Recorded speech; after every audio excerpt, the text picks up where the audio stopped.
Good morning student. हम लोग एक नया चैप्टर शुरू करते हैं। फिजिकल ज्योग्राफी का एक चैप्टर है, उसको हम लोग शुरू करेंगे, है ना।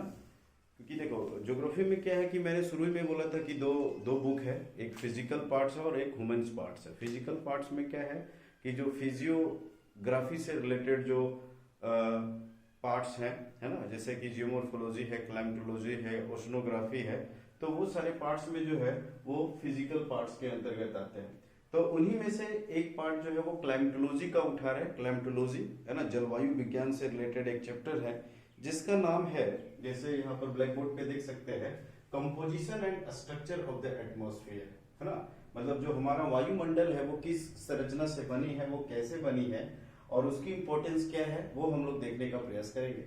तो सबसे पहले हम लोग देखते हैं इंट्रोडक्शन क्या है।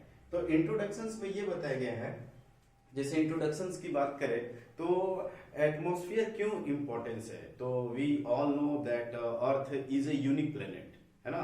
मतलब हम लोग ये जानते हैं कि अर्थ जो है वो एक यूनिक प्लेनेट है। यूनिक प्लेनेट का मतलब कि यहाँ पर मानव जो है वो सरवाइव करता है और सारे प्लेनेट में तो सरवाइव नहीं करता है, इसीलिए इसको यूनिक प्लेनेट्स बोला जाता है ना। ऑक्सीजन पाया जाता है, ठीक है, वाटर पाया जाता है, जो ह्यूमन बींग्स के लिए काफी इंपॉर्टेंस होता है।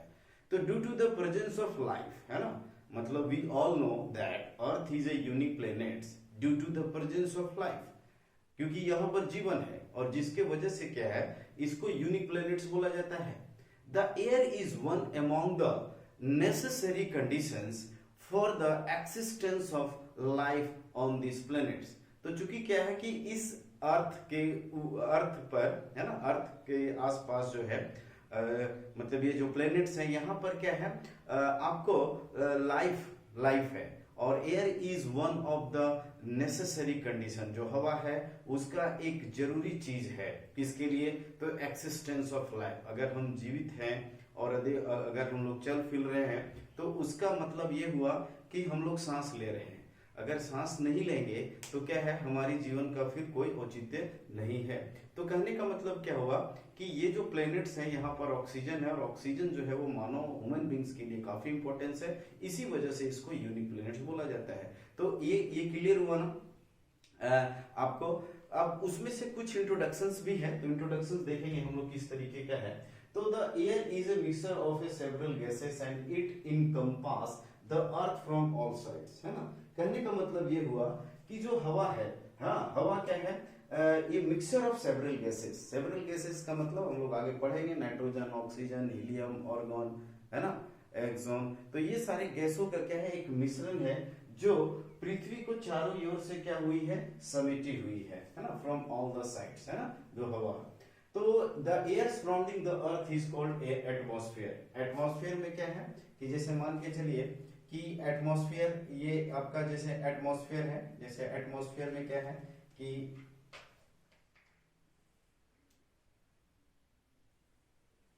ठीक है, ये अर्थ हो गया और अर्थ के ऊपर जो एटमॉस्फेयर है ये हो गया आपका एटमॉस्फेयर, है ना, ये हो गया क्या, एटमॉस्फेयर। तो एटमॉस्फेयर में क्या है, चारों तरफ से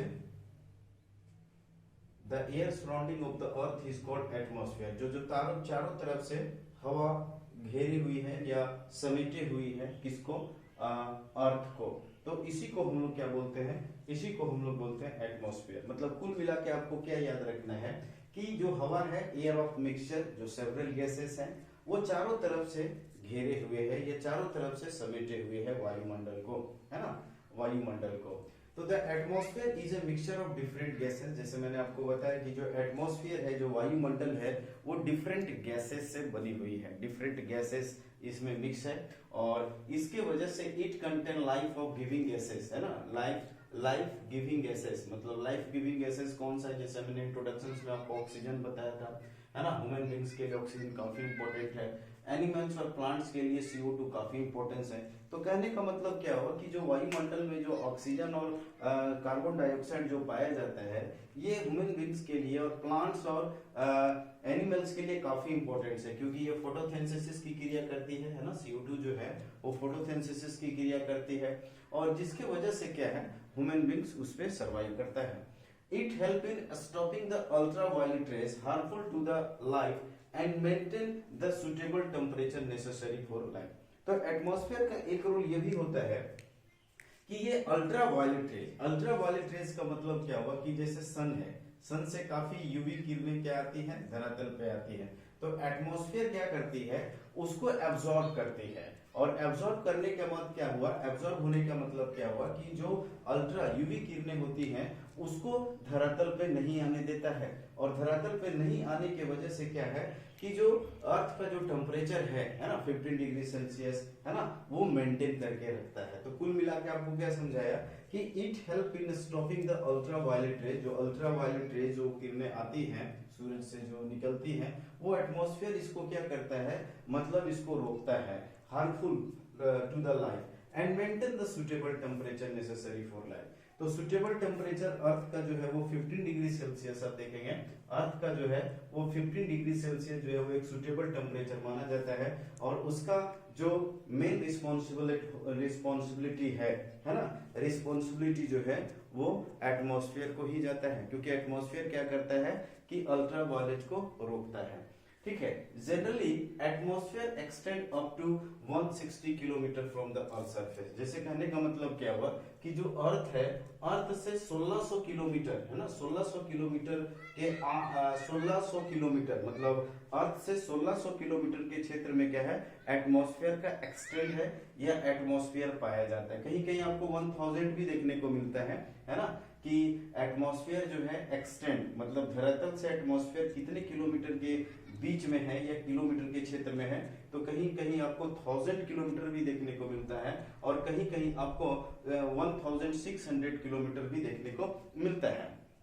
ठीक है ना, तो ये इंट्रोडक्शंस था। इंट्रोडक्शंस में अभी इसमें कोई भी इंपॉर्टेंट जो है वो क्वेश्चंस नहीं बन रहा है, बस आपको एक इंट्रोडक्शन बताया गया। अब जहां से क्वेश्चन आता है ना, अब हम लोग वहां पर देखेंगे। ठीक है, तो उसमें क्या है, कंपोजिशंस ऑफ द एटमॉस्फेयर है ना, कंपोजिशंस ऑफ द एटमॉस्फेयर में हम लोग देखेंगे कि एटमॉस्फेयर को बनाने में या उनके कंपोजिशंस के रूप में कौन कौन से गैसेस इंपॉर्टेंस है और उनकी इंपॉर्टेंस किस आधार पे है ना। तो आप देखेंगे कि the atmosphere is made of different gases, जो मैंने आपको बताया, water vapour and dust particles है ना। डस्ट पार्टिकल और वाटर वेपर की भी काफी इंपॉर्टेंस होती है। डस्ट पार्टिकल्स क्या करता है, डस्ट पार्टिकल न्यूक्लियस जो है जिसको हम लोग बोल सकते हैं कंडेंसेशन के लिए काफी जरूरी है। वाटर वेपर जो है इवापोरेशन जो है ना, इवापोरेशन रेनफॉल के लिए काफी इंपॉर्टेंस है ना। तो एटमॉस्फेयर में जो वाटर वेपर और डस्ट पार्टिकल्स है ना, उसकी भी काफी इंपॉर्टेंस देखने को मिलता है। तो the atmosphere is made of different gases, water vapour and dust particles.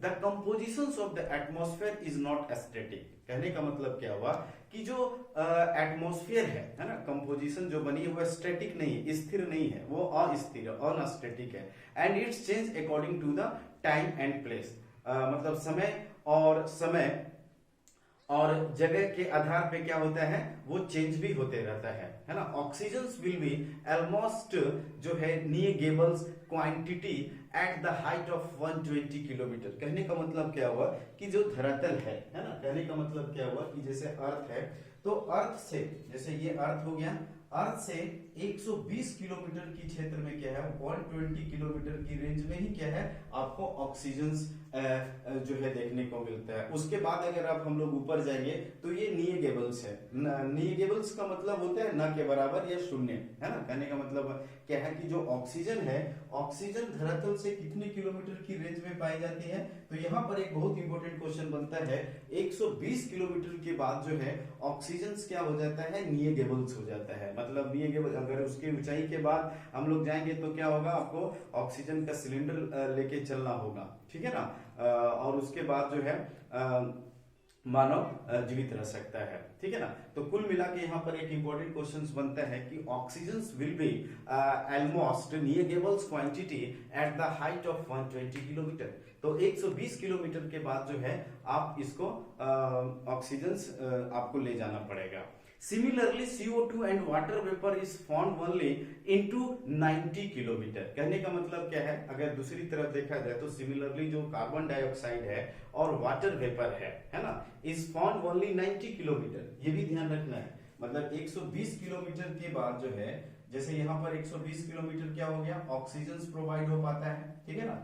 Oxygen आपको धरातल से, धरातल है ना, ये धरातल से हम लोग इसको करते हैं अर्थ से, ठीक है ना।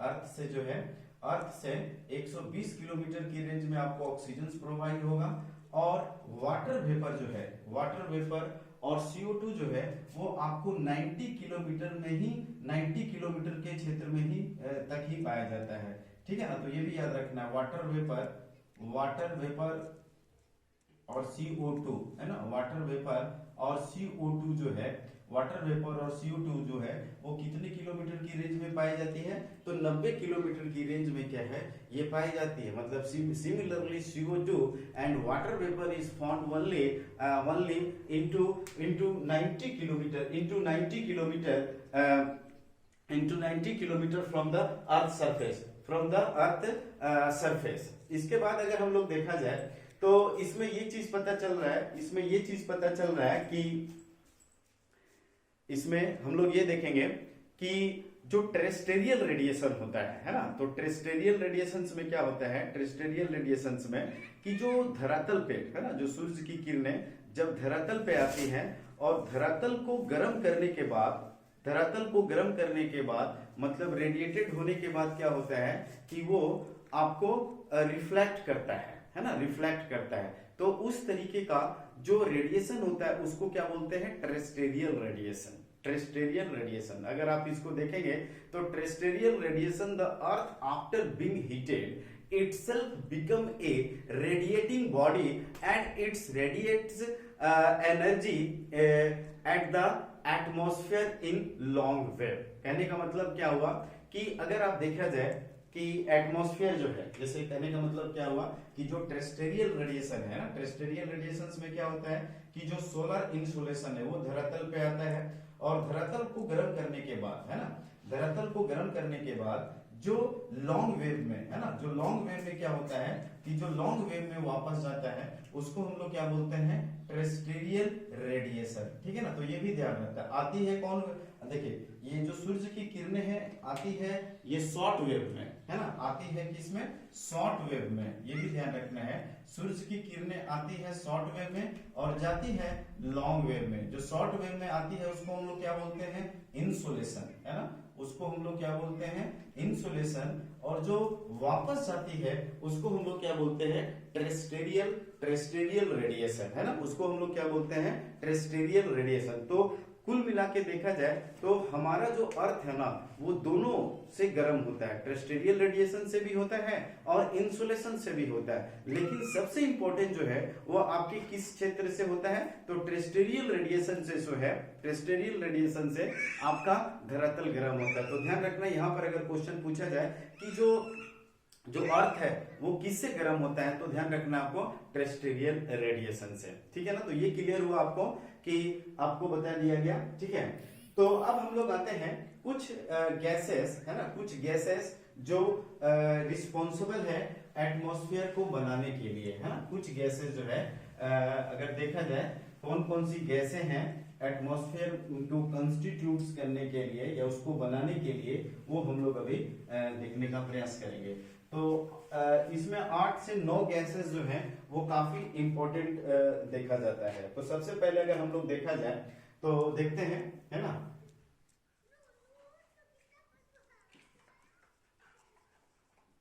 ये कंस्टिट्यूएंट्स लिख लेंगे और इधर लिख लेंगे हम लोग परसेंटेज, परसेंटेज, है ना, कंस्टिट्यूट्स और परसेंटेज। तो कंस्टिट्यूट्स में कौन कौन सी गैसें हैं, तो नाइट्रोजन, नाइट्रोजन जो है, नाइट्रोजन आपका, तो नाइट्रोजन पहले, सबसे पहले हम लोग देखते हैं नाइट्रोजन, नाइट्रोजन, ठीक है, नाइट्रोजन, उसके बाद आपका ऑक्सीजन,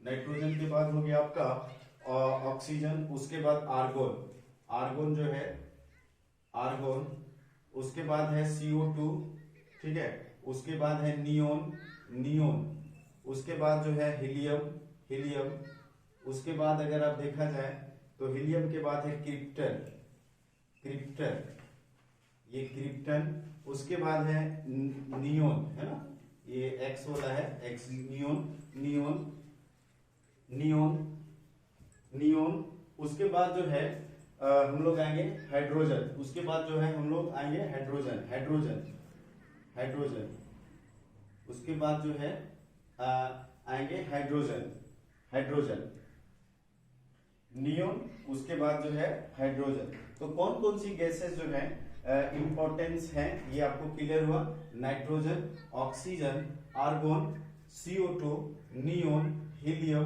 क्रिप्टन, जियोन और हाइड्रोजन। कितने गैस हो गए?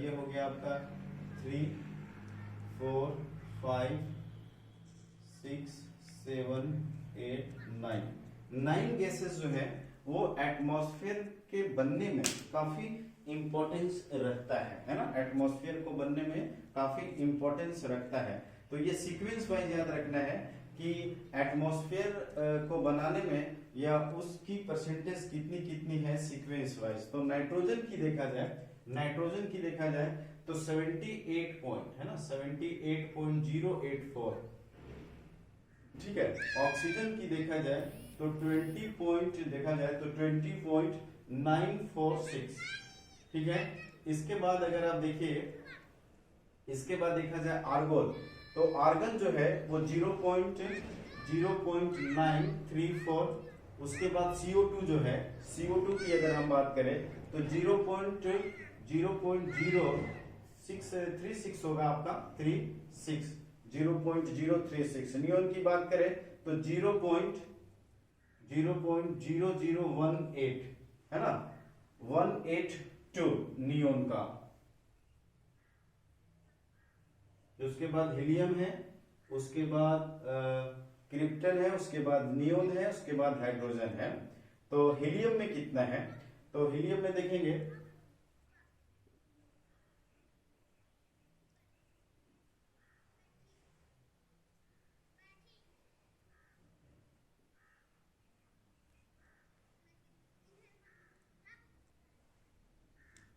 114 है ना, 114, उसके बाद 0.12349, उसके बाद हाइड्रोजन जो है वो काफी कम है, ये हल्की गैस है, 0.0005 है ना, ये आ जाता है आपका, ठीक है ना।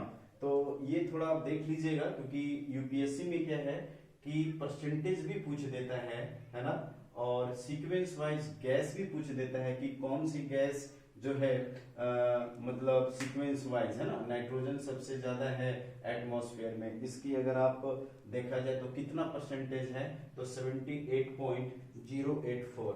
ऑक्सीजन की बात करें तो 20.946 है, आर्गोन की बात करें तो 0.934 है, CO2 की बात करें तो 0.036 है, नियोन की बात करें तो 0.0182 है। तो ये सीक्वेंस वाइज जो है आपको बताया गया है। नीचे से जो है, नीचे से hydrogen, neon, krypton, helium, neon, ये सब क्या है, हल्की गैसें हैं, है ना। ये सब कौन सी गैसें हैं? जैसे इसको देखेंगे तो लाइट गैसेस है, लाइट गैस है ना, हल्की गैसें है जो वायुमंडल के सबसे ऊपरी वाले क्षेत्रों में पाई जाती है, ये लाइट गैसेस है, ठीक है ना।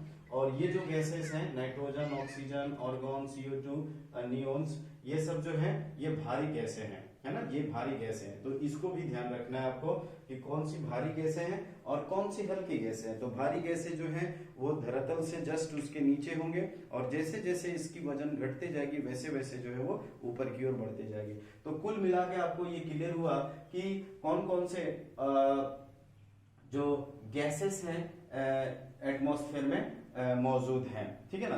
तो CO2 की बात करते हैं, कुछ इंपॉर्टेंट, जैसे नाइट्रोजन तो आप समझ ही गए होंगे। CO2 की बात करते हैं कि CO2 क्या है।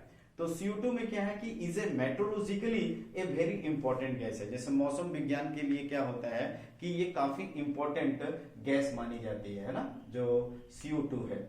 लेकिन CO2 की इंपॉर्टेंस क्या होती है? CO2 की इंपॉर्टेंस ये होती है कि it's transparent to the incoming, है ना। ट्रांसपेरेंट टू द इनकमिंग का मतलब जो सूर्य से जो किरणें आती हैं वो ट्रांसपेरेंट है, मतलब वो सूरज की किरणें को तो आने देती है, लेकिन incoming solar radiation insulation but opaque the outgoing terrestrial radiation. इसका मतलब क्या हुआ कि जो सूरज की जो किरणें होती है ना, वो इंसुलेशन के रूप में आती है। मैंने अभी आपको बताया, धरातल को गर्म करती है, धरातल को गर्म करने के बाद फिर ये क्या होता है, रेडिएटेड फॉर्म में जाती है।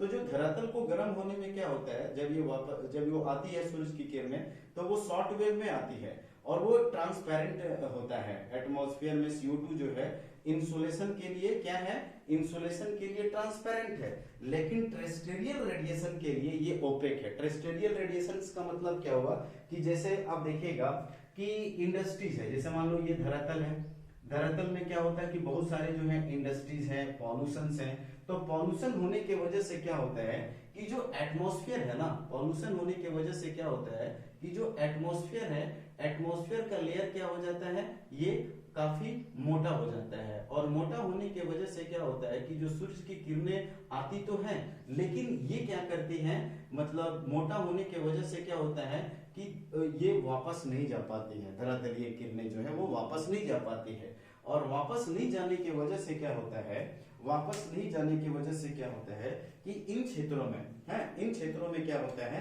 कि टेम्परेचर बढ़ना शुरू हो जाता है। मतलब इन क्षेत्रों में क्या होता है कि टेम्परेचर जो है, टेम्परेचर इंक्रीज है ना, टेम्परेचर जो है वो क्या होता है, इंक्रीज होना शुरू हो जाता है या बढ़ना शुरू हो जाता है, और it consider as global warming, है ना। तो the volume of the CO2 has been rising in the past few decades mainly because the burning of fossil fuel. The rising volume of CO2 is the main reason of global warming. तो कहने का मतलब ये समझ गए होंगे आप कि जो सोलर रेडिएशंस है वो तो आती है, लेकिन धरातल पे बहुत सारे इंडस्ट्रीज है, पॉल्यूशन है, और फॉसिल फ्यूल्स के जलने की वजह से क्या होता है कि ये लेयर जो है, एटमॉस्फेयर का लेयर काफी मोटा हो जाता है, और मोटा हो जाने की वजह से क्या होता है कि वापस किरणें नहीं जा पाती हैं। इसीलिए आपने देखा होगा कि जहां जहां एटमॉस्फेयर, मतलब जहां जहां पर इंडस्ट्री ज्यादा है, वहां वहां आपको गर्मी ज्यादा फील होगा, वहां पर गर्मी जो है वो ज्यादा फील होगा, और इसी को हम क्या बोलते हैं, global warming. The rising volume of CO2 is the main reason for global warming. तो ये चीज क्लियर हुआ ना कि किस तरीके से ग्लोबल वार्मिंग बढ़ रही है, और उसके लिए एटमॉस्फेयर में जो फॉसिल फ्यूल्स हैं या एटमॉस्फेयर में जो पॉल्यूशन है, ये एटमॉस्फेयर, मतलब एटमॉस्फेयर में पॉल्यूशन है, फॉसिल फ्यूल जो जलता है उसका धुआं, ये सब पॉल्यूशन में ही आ जाएंगे। तो वो किस तरीके से एटमॉस्फेयर या धरातल के टेम्परेचर को बढ़ाता है, और इसी को हम बोलते हैं ग्लोबल वार्मिंग। तो इंट्रोडक्शंस में आपको ये कुछ क्लियर हुआ, कुछ क्या बहुत ज्यादा क्लियर हो गया होगा, ठीक है। अब नेक्स्ट टॉपिक जो है हम लोग नेक्स्ट वीडियो में बनाएंगे। आज के लिए इतने रखते हैं। Thank you very much.